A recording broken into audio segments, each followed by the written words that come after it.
दोस्तों 1983 का world cup किसे याद नहीं होगा। आखिर वहीं से तो क्रिकेट भारत में लोकप्रिय हुआ था।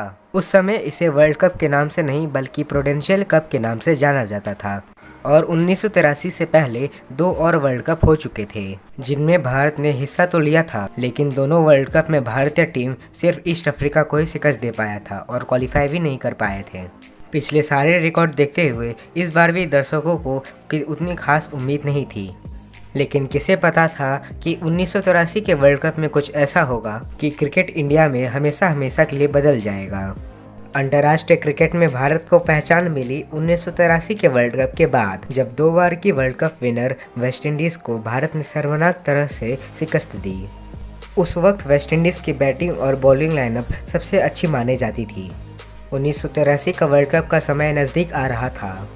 इंग्लैंड समेत Australia, Pakistan, New Zealand, Zimbabwe, West Indies, India और श्रीलंका इस टूर्नामेंट में पार्टिसिपेट करना चाह रही थी। उन दिनों मैच सिर्फ दिन के समय खेला जाता था। आज के जैसे डे नाइट मैचेस नहीं हुआ करते थे और एक पारी 50 ओवर के बजाय 60 ओवर की हुआ करती थी।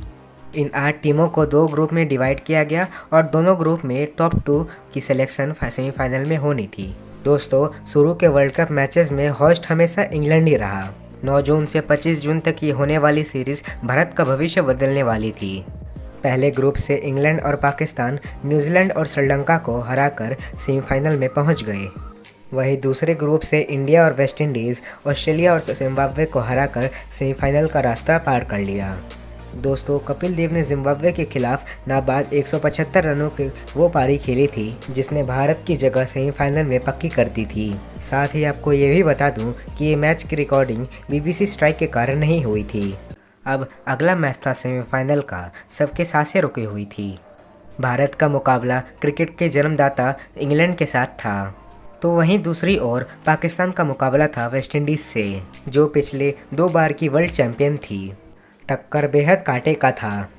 भारत की तरफ से सुनील गावस्कर, के श्रीकांत, मोहिंदर अमरनाथ, यशपाल शर्मा, SM पटेल, कपिल देव, कीर्ति आज़ाद, रॉगर बिन्नी, मदन लाल, सैयद किरमानी और बलविंदर संधू खेल रहे थे ये मैच। दिन था 22 जून। भारत और इंग्लैंड के बीच सेमीफाइनल शुरू हो गया। भारतीय गेंदबाज इंग्लैंड की सरजमी पर कमाल का प्रदर्शन दिखाते हुए इंग्लैंड को 213 रन पर ही सिमटा दिया और एक शानदार नमूना बैटिंग में पेश करते हुए सिर्फ 4 विकेट खोकर 54 ओवर में उस वक्त की दूसरी सबसे शक्तिशाली टीम इंग्लैंड को हरा दिया। सभी भारतीय दर्शक खुशी से झूम उठे थे। वही 22 जून को दूसरे सेमीफाइनल में पाकिस्तान का मुकाबला वेस्टइंडीज़ से हो रहा था। पाकिस्तान पहले बल्लेबाजी करते हुए 184 रन बनाए थे और 185 रनों का लक्ष्य दिया था। वही वेस्ट इंडीज़ मात्र 2 विकेट खोकर 185 रनों का आसानी से लक्ष्य पूरा कर लिया था। अब भारत और वेस्ट इंडीज़ सेमीफाइनल में जीतकर फाइनल में पहुंच चुके थे। भारत का मुकाबला उस दौर की सबसे बड़ी टीम के साथ था। किसी को अनुमान भी नहीं था कि भारत फाइनल तक पहुंच भी पाएगा। बस अब सब यही सोच रहे थे कि ये फाइनल में भारत को एक चमत्कार कर दे। टॉस जीता वेस्टइंडीज़ ने और पिच का कंडीशंस देखते हुए पहले बॉलिंग करने का फैसला लिया। भारतीय बल्लेबाजों ने बैटिंग शुरू की, लेकिन ये क्या, जो सोचा था उससे हुआ एकदम विपरीत। भारत के सबसे अनुभवी खिलाड़ी सुनील गावस्कर मात्र दूसरी बॉल में आउट हो गए। टीम के सबसे महत्वपूर्ण खिलाड़ी को मात्र 2 रन पे आउट होते देख दर्शकों में सन्नाटा छा गया। टीम में सर्वाधिक रन स्कोर करने वाले क्रिस श्रीकांत 38 रन पर आउट हो गए। पूरी की पूरी भारतीय टीम मात्र 183 रन पर ही सिमट गई। यहाँ तक कि पाकिस्तान ने भी सेमीफाइनल में वेस्टइंडीज़ के खिलाफ 1 रन ज़्यादा ही स्कोर किया था और वो मैच बहुत ही आसानी से मात्र 2 विकेट खोए वेस्टइंडीज़ ने जीत लिया था। दर्शक मायूस बैठे थे। ऐसा लग रहा था कि सीरीज़ के सारे जीते हुए मैच सिर्फ इत्तेफाक थे, लेकिन दोस्तों टीम के अंदर कुछ और ही चल रहा था। कपिल देव की आंखों में अभी भी टीम इंडिया की जीतने की उम्मीद दिख रही थी, मानो वो हार मानने को तैयार ही ना हो। ये स्कोर बेहद ही छोटा था, लेकिन फाइट करने के लिए कम नहीं था। निकल पड़े भारत से अपने से कई गुना बड़े टीम को वर्ल्ड कप के फाइनल में शिकस्त देने के लिए। खेल एक बार फिर से शुरू हो गया। शुरू के कुछ ही मिनटों में भारतीय गेंदबाज ने यह साबित कर दिया कि रन से ज़्यादा हौसले भरे होने चाहिए। पहला विकेट बलविंदर संधू ने सिर्फ 5 विकेट पे ही चटका दिया। वेस्टइंडीज़ के उस समय के सबसे खतरनाक खिलाड़ी थे अलेक्जेंडर विवियन रिचर्ड्स।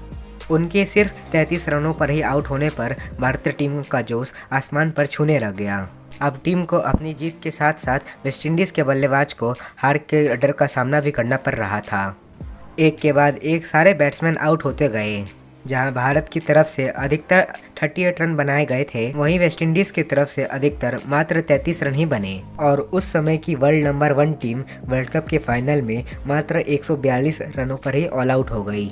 वो मोमेंट भारत के लिए किसी सपने से कम नहीं था। इंग्लैंड के सरजमी में सभी टीम को हराकर विजेता होना भारतीय प्लेयर की कड़ी मेहनत और जज्बे को सच साबित करता है। तो दोस्तों, ये थे 1983 वर्ल्ड कप की कहानी, जिसमें भारत ने शानदार प्रदर्शन करते हुए ये वर्ल्ड कप को जीता था।